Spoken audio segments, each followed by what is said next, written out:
Halo, assalamualaikum warahmatullahi wabarakatuh. Masih di hari yang sama, di waktu yang sama, saya menyampaikan ini ya, eh, eh, mata kuliah kalian. Jadi kita bisa belajar untuk eh, kita ketahui bahwa sebenarnya cara belajar ini agak-agak saru gimana gitu. Kok Pak Jaki belum ganti baju katanya dari tadi udah masuk ke kuliah minggu depan aja. Jadi di saya jaraknya cuman berapa menit tapi di kalian jaraknya 1 minggu. Tapi nggak apa-apa, inilah perkuliahan kita di era modern seperti itu. Tapi seharusnya tidak menjadi itu ya, tidak menjadi hambatan. Oke, kita sekarang ketika itu ya, pada pertemuan 6 kita harusnya masuk ke pertemuan 7 dan ini adalah pertemuan yang ke-9 sebenarnya setelah UTS, karena UTS dihitung sebagai pertemuan ke-8. Di pertemuan ke-9 ini sebenarnya saya ingin menyampaikan bagaimana sejarah kelanjutan dari prasejarah ya, kelanjutan setelah prasejarah. Orang melihat bahwa prasejarah itu adalah sebenarnya masuknya era itu ya, era besi. Jadi industri itu adalah udah masuk sejarah. Jadi waktu waktu masih zaman kerajaan belum ada industri, nah, itu belum, masih prasejarah gitu. Eh, Termasuk perang salib itu juga masuk prasejarah gitu. Nah, sejarah kita tonggak awal sejarah itu ditemukannya teori tentang ekonomi, dan karena teori tentang ekonomi akhirnya menjadi pabrik industri di mana-mana, jadilah sejarah. Padahal ya sebenarnya sama aja sih ya, itu terjadi jauh sebelum itu. Dan sejarah semiotika ini sebenarnya sudah masuk modern lah. Modern itu sudah ada apresiasi terhadap sains, dan itu melalui proses yang luar biasa lama juga. Dan melalui proses pemancungan beberapa ilmuwan gitu, karena mereka mereka dianggap penyihir gitu, karena ajaran-ajaran mereka dianggap menjauhi dari keimanan dan sebagainya gitu. Nah, ini menarik. Jadi kemarin tuh saya sempat berdebat sama orang-orang konservatif yang mengatakan jika A maka B gitu. Menurut saya jika A ya bisa B juga. Nah, ini tergantung dengan implikasi logikanya yang nanti kita akan lebih mempelajari lebih lanjut lah. Tapi ini agak rumit juga nih. Jadi kita perlu waktu yang nggak perlu waktu sih, kita perlu fokus gitu ya. Jadi mohon fokus untuk untuk mata kuliah, untuk materi ini aja gitu ya. Jadi sejarah masuk ke sini, dan kita tahu bahwa sebenarnya semiotik adalah bagian dari linguistik yang memberikan kontribusi kepada komunikasi. Dan kita tahu sebenarnya kontribusi ilmu-ilmu lain terhadap komunikasi itu juga banyak ya, termasuk psikologi, termasuk juga budaya dari Stuart Stuart Hall, ya Stuart Hall, tentang konvergensi juga, dan hubungannya dengan teknologi dan cara orang berpikir juga ya, dan politik juga, dan sebagai hal. Dan ketika memasuki era-era modern, semiotika dan semiologi ini melalui perdebatan yang lumayan panjang juga. Awalnya semiotika itu adalah masalah tanda, tapi kemudian tanda-tanda ini dianggap sesuatu yang disepakati bersama. Jadi tergantung dengan ilmu pengetahuannya juga gitu. Semiotika bisa jadi pasti, bisa jadi juga relevitas. Bukan pasti, bukan mutlak, dan juga nisbi seperti itu. Dan kita menjajaki masalah-masalah informasi yang berhubungan dengan logika. Jadi karena informasi tertentu orang kemudian berpikir seperti itu. Salah satu contoh yang menarik adalah kalau kalian ngikutin adalah sinetronnya yang anak muda 15 tahun menjadi istri itu. Saya bilang itu, wah itu menarik banget tuh. Itu sebenarnya menarik, masalahnya di mana? Di masalah orang mempekerjakan perempuan di bawah umur untuk memainkan istri ketiga, atau fakta bahwa sebenarnya itu sinetron menceritakan tentang poligami gitu. Atau kemudian hanya ada orang sirik aja. Ada orang sirik aja, anjir nih. Kayak waktu waktu waktu anaknya Sofia Lacuba dicium sama siapa tuh ya? Sama si Nicholas Saputra, kok nggak ada yang mempermasalahkan gitu, kok giliran ini orang ramai banget itu. Ya waktu itu Eva Silya nggak umurnya 15 tahun juga sih, tapi sebenarnya ya bisa jadi dia memainkan peran yang cukup dewasa gitu, dicium gitu, padahal adegan-adegan yang di sinetron itu nggak sampai dicium, tapi ya, ketika Ketika ya seperti itu dan dihubungkan dengan pernikahan dini dan dihubungkan dengan pernikahan anak dan dihubungkan dengan Covid dan sebagainya, jadi menarik sih, jadi menarik. Tapi, itu dikarenakan oleh, berbagai khazanah orang berlogika dalam dalam dalam sosial kita. Kita masuk di era modern yang dimana dua tokoh ini ya, Ferdinand de Saussure sama Charles Sanders Peirce, tulisannya Pierce tapi bacanya Peirce. Ferdinand de Saussure sama Sanders Peirce itu mulai memainkan peran mereka sebagai orang-orang yang menerapkan semiotika. Ferdinand de Saussure itu tidak pernah membicarakan semiotika secara langsung dan karya-karya dia juga baru dikenal ketika dia sudah meninggal. Ferdinand Saussure di sisi lain uh, uh, karena gaya hidupnya yang tidak normal gitu ya, memiliki istri kedua, akhirnya membuat dia keluar dari milieusnya gitu, dari lingkungan kuliahnya. Sehingga pada waktu itu mereka tidak dikenal sebagai semiotika. Jadi semiotika maupun semiologi itu baru diketahui selanjutnya. Uh, Kedua mereka hidup di era yang sama sebenarnya, tapi mereka membicarakan sesuatu yang agak berbeda. Walaupun sebenarnya terlihat kayaknya semiologi Ferdinand Saussure agak gampang dibandingkan Peirce. Gitu. Ferdinand Saussure melihat bahwa sebenarnya hubungan ini ya seperti yang saya berikan gini ya, ada ada ada itu ada signifikansi dan kemudian ada signifier.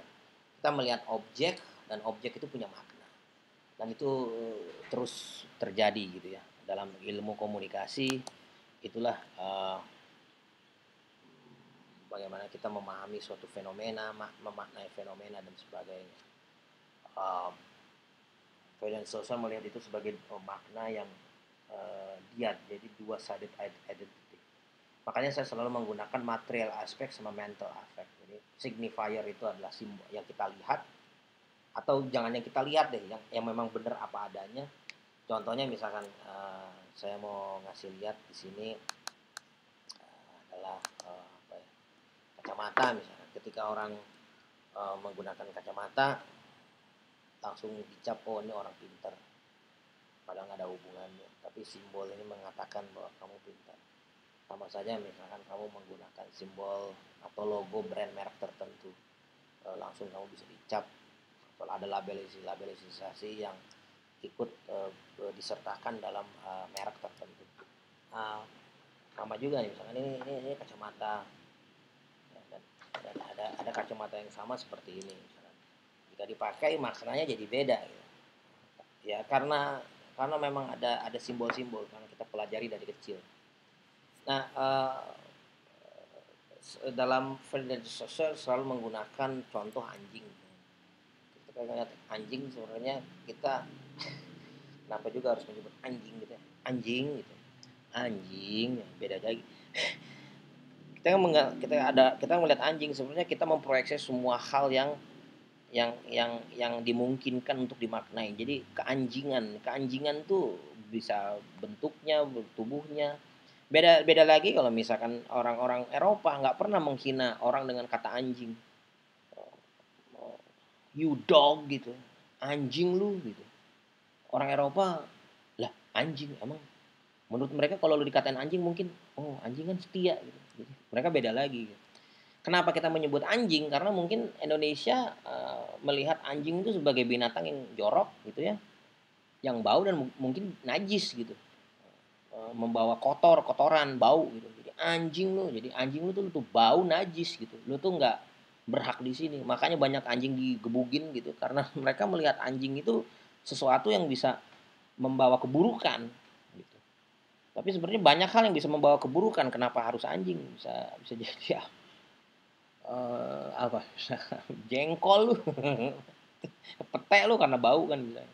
Saya nggak ngerti kenapa menggunakan tapi anjing nah itu kan kena dan juga berkembang jadi anjay jadi beda tuh anjing lu sama anjay itu beda anjay itu maksudnya smooth banget loh gitu kan. uh, Gimana lu sama si itu gila gue udah kemarin udah gue tembak anjay gitu. Beda tuh makna. Walaupun sebenarnya anjing dan anjay itu hampir sama sih, anjing gitu.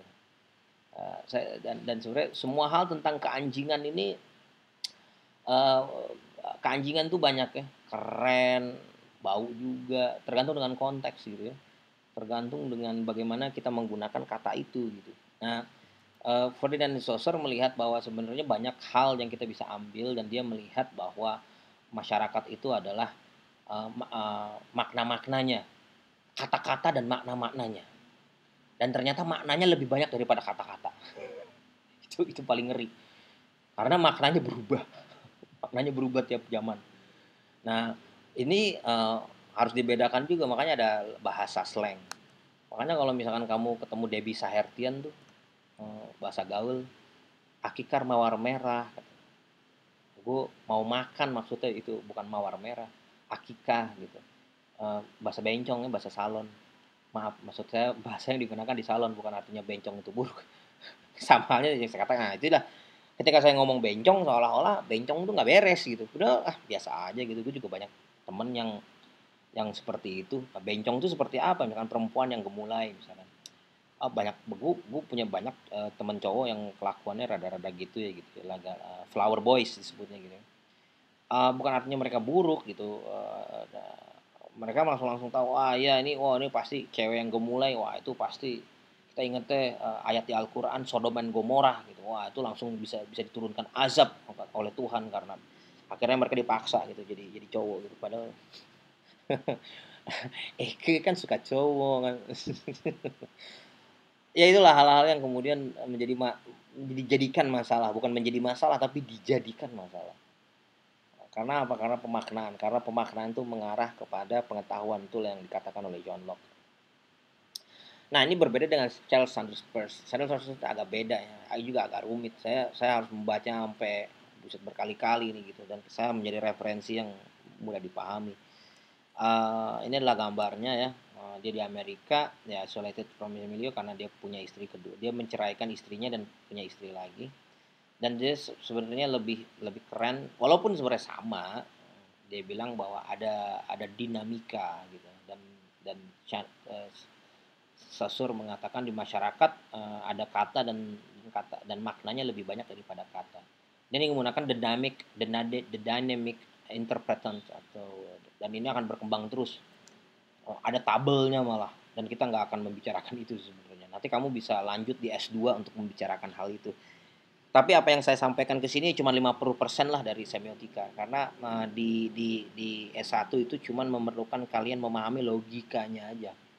Jadi skripsi kalian tuh bukan mahakarya sih, ya cuma karya doang. Bagaimana tesis sama aja. Saya juga calon dokter nanti mengerjakan disertasi itu cuma karya aja gitu. Bukan mahakarya. Orang kadang lebay gitu karena mungkin seolah-olah mendapatkan itu dengan cara yang susah, jadi seolah-olah semuanya susah. Ya mohon maaf, kadang-kadang orang yang nggak tahu apa-apa itu merasa semuanya monumental, merasa merasa bahwa itu adalah makna yang besar, ternyata enggak juga. Yang saya katakan sebelumnya, orang merasa zaman dulu langit itu luas, ternyata ada yang lebih luas. Makanya langit diinterpretasikan sebagai Tuhan.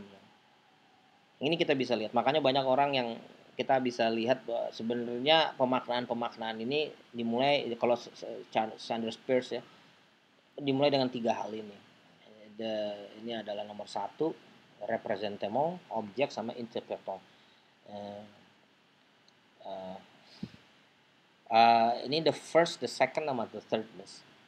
Nah, ketika Anda melihat sesuatu dan kemudian Anda mengingat sesuatu, itulah pemaknaannya. Nah, ini dinamikanya di mana? Di situasi yang sama, Anda memaknai lagi. Anda memaknai itu. Dan maknanya itu dimaknai lagi. Jadi kita bisa lihat ada pemakna yang terus berjalan, dan bahkan, nah kalau misalkan dalam dalam logikanya Sanders Peirce, dia tidak kembali ke titik awal tapi dia membuat suatu spiral. Gitu ya. Nah, sini contohnya nih, saya melihat mobil dan mengingatkan saya pada nyetir. Mobil dan menyetir itu biasanya saya lakukan sendiri. Mobil tuh bisa jadi simbol tentang kesendirian, itu menurut saya. Tapi ketika kita memaknai kesendirian, biasanya saya nyetir sendiri gitu ya. Biasanya saya sendiri-sendiri itu di malam hari. Kesendirian itu adalah di malam hari. Makin lama makin syahdu nih. Uh, karena saya sendiri gitu malam-malam, dan saya mendengarkan city pop gitu ya, city pop, Plastic Love gitu ya. Saya ingat pada era-era 80-an. Gara-gara saya ngeliat mobil doang. Gara-gara saya jadi ya bisa jadi melankoli sih, bisa jadi romantis juga. Ini yang terjadi, tapi keseluruhannya apa? Yaitu ya melankoli sama romantisme. Tapi orang bisa bisa memaknai yang lain gitu. Bisa menjadi emosional gara-gara melihat mobil doang karena hubungannya dengan pinjol misalkan. Waduh, gue lihat mobil, gue inget jadi tagihan gue, jadi kredit, mumet, gue stres dan sebagainya. Akhirnya dia benci mobil karena itu ya, karena ada ingatan tertentu tentang mobil tersebut. Nah, sama saya mungkin orangnya rada-rada melankoli, makanya semua hal saya maknai dengan syahdu seperti ini. Nah, yang saya katakan sebelumnya, nah iya ya tadi ya, eee, ini ya lihat garis merahnya ya. Garis merahnya berputar tapi sebenarnya tidak kembali ke titik awal, tapi dia membentuk spiral. Jadi dia berkembang. Ini yang disebut dengan dinamikanya itu. Jadi dari sini mungkin ke sini, dia nggak ke titik awal, nggak ke sini, tapi dia membuat garis baru. Wah. Dan inilah yang disebut dengan rose, yang menjadi perbincangan di antara para semiotician ya, para ahli semiotika. Uh, Firstness, secondness, thirdness, lanjut terus. Nah, ini gambar yang saya dapatkan dari buku referensi saya. Dikarenakan dia bisa melihat era, saya nggak kelihatan ya. Ini adalah Marilyn Monroe. Karena Marilyn Monroe dia ingat jadi JFK. Di era yang sama JFK dibunuh Martin Luther King. Martin Luther King adalah orang hitam. Kalau kalian bisa lihat, ini adalah orang-orang hitam yang digantung atau dilincing di tengah malam, yang disiksa tengah malam. Karena kita ingat Martin Luther King dan lynching, kita ingat ke Ku Klux Klan. Nah, Ku Klux Klan itu dia suka banget membakar salib terbalik. Karena kita mengingat salib kita, dan maksudnya orang yang melihat Yesus Kristus dan melihat Bunda Maryam, dan dia melihat Tuhan. Orang kadang hanya melihat hujan aja langsung gitu ya, langsung klop, langsung klik gitu ya. Mereka langsung bisa nangis gitu ya. Di South Park saya membaca suatu itu ya, di antara ruang hampa itu gitu ya, di antara dua itu ada ruang hampa maksud saya, antara uh, marah dan kesedihan gitu. Marah, kesedihan, marah, kesedihan. Karena mereka terperangkap di tengah, mereka bisa memaknai itulah makna hidup gitu. Bisa marah dan sedih di satu makna. Makanya kita disitulah ada bersyukur katanya. Itulah makna kehidupan. Kalau semuanya terjadi dengan cepat, nggak ada nikmatnya juga gitu. Kita tahu bahwa kita akan meninggal suatu hari nanti, dan kadang-kadang kematian itu kan mengingatkan kita kepada kesedihan, kecewaan, ke segala hal gitu ya. Kadang-kadang orang mau meninggal tuh nggak belum tentu dia mau menerima Tuhan, mau menerima nasibnya. Kadang-kadang orang mau meninggal tuh mikirnya begini, anjir di rumah setrika udah dicolok, udah dicabut. Kadang-kadang gitu. Saya ingat tuh waktu saya jatuh dari motor, yang saya ceritakan, sering saya ceritakan karena dia vaksin. Karena saya mau vaksin buru-buru dan saya jatuh, darah saya sampai kemana-mana. Ini adalah luka yang saya dapatkan dari jatuh motor. Ini dalam banget nih. Ini darahnya sampai sini. Waktu saya berdarah itu cuma mikir satu hal. Apa coba? Tahu nggak, Wan? Rokok gue di mana? Betul. Dan asal kamu tahu, nih saya kasih lihat. Uh, ini adalah tempat rokok saya. Ini tempat rokok saya. Jadi rokok saya dimasukin ke alat ini bengkok. Ini nih. Ini waktu saya pecah nih. Waktu saya jatuh. Jadi tempat rokok ini, nah ini nih. Sampai sampai sampai begini tuh. Sampai seharusnya lurus kayak gini, ini bengkok seperti ini. Kamu bisa lihat tuh. Jadi dia tidak bisa tertutup dengan baik. Ini waktu saya jatuh, saya mikir itu tuh. Rokok gue di mana? Jadi bukan merasakan sakit. Nah, iya, saya mikir kacamata ini. Kacamata gue di mana? Soalnya kalau jatuhnya kan parah ya. Kalau kacamata ini kegores, aduh gue bilangin. Ini kacamata kesukaan gue. Jadi kalau misalkan kacamata ini tergores, aduh, aneh kan? Bukan aneh ya, memang memang seperti itu. Orang beda-beda cara berpikirnya. Jadi kalau kalau misalkan orang ingat Marilyn Monroe, bisa ingat kepedihan gitu. Ini luar biasa. Makanya kalau kalian mendengarkan lagu itu ya, mendengarkan lagunya Bob Marley Redemption Song tentang penyesalan gitu ya, itu sangat sangat dalam banget maknanya, sangat dalam banget. Makanya saya menyebut ini syahdu nih, lihat mobil langsung langsung tahu musik gitu. Tapi ya itu terjadi tiap hari gitu. Nah, kedua orang ini menetapkan semuanya sama ya, dua-duanya menetapkan suatu dinamika, yang ini juga menetapkan dinamika. Dia menggunakan landasan. Nah, ini yang penting. Mereka menggunakan landasan yang berbeda untuk membicarakan hal yang sama. Makanya logikanya agak beda walaupun kurang lebih sama. Kalau Ferdinand de Saussure karena dia di Eropa, dia rata-rata menggunakan John Locke, William of Ockham sama Saint Augustine yang saya sampaikan prasejarah. Dan ya Pak Sanders Peirce juga menggunakan dari sejarah juga, tapi dia lebih jauh. Dia the Stoic philosopher of Middle Age, Thomas Hobbes juga, dan menggunakan John Locke, tapi juga menggunakan Thomas Reid. Dan dia membuat perahu nih. Nah, ini perahunya nih. Nah, lalu ini dia para jagoan-jagoan kita nih, jagoan-jagoan semiotika nih.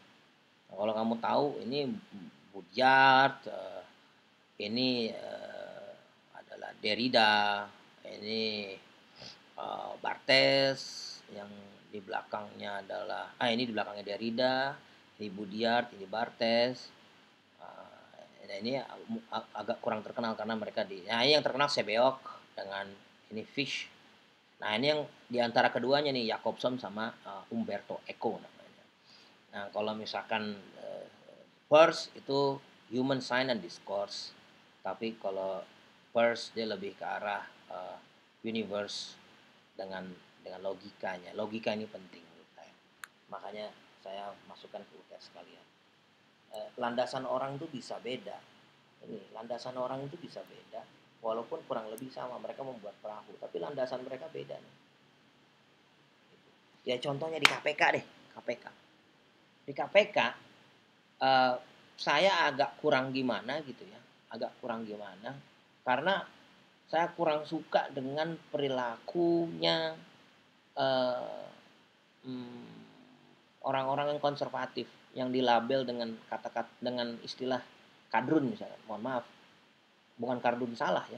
Kadrun juga sebenarnya punya potensi untuk mengkritik pemerintah, dan pemerintah perlu dikritik. Tapi ketika kritik itu dari kalangan konservatif, seolah-olah jadi salah gitu loh. Padahal bisa dikatakan memang kita butuh kritik gitu loh. Kita butuh kritik. Dan pemerintah kita berhasil tuh melabelkan kritik itu pasti punyanya kadrun. Padahal kan orang-orang kritik juga bisa datang dari orang-orang yang memang memiliki substansi dan konvensional. Menarik bagaimana salah satu pegawai KPK yang di ini ya, Giri namanya, dia bilang bahwa selama ini kan yang muncul di TV gitu ya, yang muncul di TV itu adalah novel Baswedan sama Yudi Purnomo. Kemudian itu gimana tuh ininya logikanya mereka? Ya sebenarnya fine-fine aja sih gitu. Tapi Giri Purnomo mengatakan bahwa seolah-olah KPK ini adalah novel dan kawan-kawan. Paham ya? Seolah-olah ada Islamofobia gitu. Padahal Giri bukan bukan orang yang berhaluan seperti itu. Ini yang menarik gitu. Artinya apa? Giri mengakui kalau novel tuh adalah kadrun misalkan. Saya tidak tahu. Tapi ini menarik menurut saya.